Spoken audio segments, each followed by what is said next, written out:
The internet as we know it, it died back there back in 2016. There's no human in control. The idea is to disconnect humanity from reality.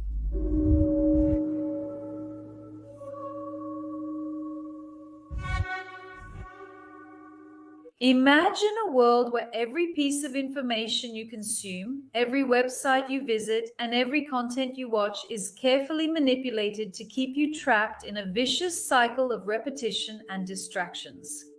You don't need to imagine any of this because it's already really happening. But this was imagined in the past by very brilliant minds, by the minds of fiction writers. So, what was once just fiction, from a simple comedy sketch on television in the 70s, or even the wonders presented on Netflix with the episodes of Black Mirror, which, by the way, is a series that has completely changed over the years and changed its purpose. I don't know if you saw it, but the creator of the series said he wouldn't talk about technology anymore because he couldn't keep up with the advances in technology on Earth. And the episodes, from preparing editing to recording, were coming out late. In other words, by the time they wrote, recorded, produced, and put it on Netflix, the technology imagined for the series, which was supposed to be fiction, had already happened in real life. So Black Mirror lost its meaning. Everything we thought was fiction is actually happening for real. And there is a silent conspiracy that dictates what you watch, what you think, and even how you connect with the people around you. You don't know this yet, but don't worry, I'm here to tell you. Before I start talking about the main topic of this video, I need to give you a message from today's video sponsor. Yes, today I'm going to talk about Surfshark once more. Did you know that when you browse the internet, you could be at risk? Well, we know very well that there are a lot of well-intentioned people on the internet, but unfortunately, the number of ill-intentioned people here is greater than the number of well-intentioned people. A lot of people take advantage of security loopholes in our internet to use our data and hack into our accounts. Every day our data is tracked on the internet, and that's exactly why I like to use Surfshark. Because it's a virtual private network service that hides our data, hides our traces on the internet. And it's one of the most complete on the market. It has a tool called Clean Web that cleans all the cookies from your computer. And from your device too, of course, because Surfshark's virtual private network works on all your devices at the same time with just one subscription. These cookies, they store our data, they store our searches. And that's why every time you search or try to buy something you've already searched for before, the price goes up. Because the internet, Google, the search tools, they know you intend to buy that, and they also know that you might be willing to pay more for the same thing. So the information, your information, is stored with the intention of charging you more for the things you want. Surfshark also grants full internet access. It allows us to access websites that are blocked in our region. That way we can watch content that's blocked in our countries. On streaming services, for example. And for those who follow the channel here, there's an exclusive discount. You just need to click this link down below, the first link in the description, and you'll already get an exclusive discount on Surfshark. Well, now that I've already shared the message from our sponsor for today's video, shall we find out what's behind this dead internet story? Because yes, guys, it's real, okay? It's real. The internet is really dead. And all of this started on a television show called Mount Python's Flying Circus in an episode from 1970 to be more specific. In that episode, there was a fictional restaurant that only served dishes containing spam, which is a horrible canned processed meat from the United Kingdom. I don't know if you've ever eaten it, but it looks kind of like a sausage, a ham with some watery stuff. It's really gross, really weird. But the menu in that episode, in that series, was dominated by this weird little meat, by this spam. And the attendants ignored any and all orders that were different from that. And then some Vikings in the restaurant started to sing and repeat incessantly, spam, spam, spam, lovely spam, wonderful spam. And chaos took over the restaurant, and in the end, there was no escape. Everyone had to eat that awful little meat.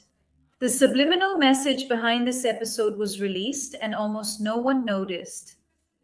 But decades later, this little bizarre detail from an English comedy television show became the strangest prophecy about the future of the internet as we know it. In the 1980s forum, users started repeatedly typing the word spam to drown out other people's messages. It's kind of like flooding people's timelines, if people even still use that expression. Then later, in the 90s and the 2000s, the internet exploded and suddenly millions of pages appeared. And access to information became unrestricted. And then something very strange started to happen. Spam took over. Yes, the very same spam you're thinking of. First, there were emails with unwanted messages that multiplied like a virus, flooding our inboxes with promises of easy wealth, miracle weight loss pills, and Nigerian princes who need your help to recover lost money. Then, right after that, came the invasive ads, those explosive pop-ups, fake websites full of deception. But all of this that I'm telling you, even though you remember it very well because it's recent, was just the beginning of this whole conspiracy. Because the real spam, the real one, was invisible. What nobody told you is that the entire internet turned into a huge Monty Python restaurant. Each digital platform quietly started working to push you a single type of content. So that specific content keeps you consuming nonstop without you needing to think. And most importantly, without you realizing that you're being manipulated. So guys, the algorithm became the chef of that restaurant over there at Montepedo. And what are the ingredients of our dish? Well, the ingredients are your time and your attention. Back in 2010, the rise of social networks changed everything we know. In the beginning, you followed whoever you wanted, you read what you liked, you watched what you chose. But suddenly the platforms changed the recipe of our little restaurant meal and the chronological order disappeared. It was replaced by a mysterious system that decides for you what you want to see. And what's the ultimate goal in all this? The ultimate goal is to keep you hooked. So this started back with TikTok, but on Instagram, YouTube, Facebook, all the platforms we know, they started working in exactly the same way and worse, in a silent way. The content creators, who are the other side of the whole situation, stopped doing what they liked and started doing what the algorithm demanded. So what you see is no longer what you chose to follow, but rather what maximizes your screen time. What maximizes this action here? Look. So the more predictable, superficial, and repetitive the content is, the better. And the more it looks like mental fast food, the more addicted you become. So, in 2016, something even more sinister started to happen. Because studies started to show that more than half of internet traffic wasn't human. That's exactly what you're hearing. They're bots and artificial intelligences that started creating and consuming content on their own. Guys, are you aware that It's more over 65% of the videos, articles, forum discussions, and everything is generated by artificial intelligence? Everything we know started being generated by machines simulating real interactions. Remember that we will always have the same goal, which is to keep you clicking, keep you watching, keep you buying. And this theory that I'm telling you about here, it has a name, okay? It became known as the dead internet theory. So, according to the supporters of this theory, the internet as we know it died back in 2016. And what was left was a digital cemetery where most interactions are fake and manipulated by algorithms that decide what is popular. Does it sound like an exaggeration? I know it sounds like an exaggeration. But think, stop and think, analyze how many times you've seen viral content that just doesn't seem real. Think about the anonymous accounts that dominate discussions and influence elections. Think about how, out of nowhere, certain products, certain ideas, or certain trends explode overnight. The question that won't go away is there any human in control? Well, the answer is already ready here in this case, okay? There's no human in control. It could just be the tech giants who need to ensure this constant engagement to profit from ads. It could, but there's something even bigger behind it. Something that really doesn't want us to think for ourselves. And the ultimate goal isn't just profit, but disconnection. The idea is to disconnect humanity from reality.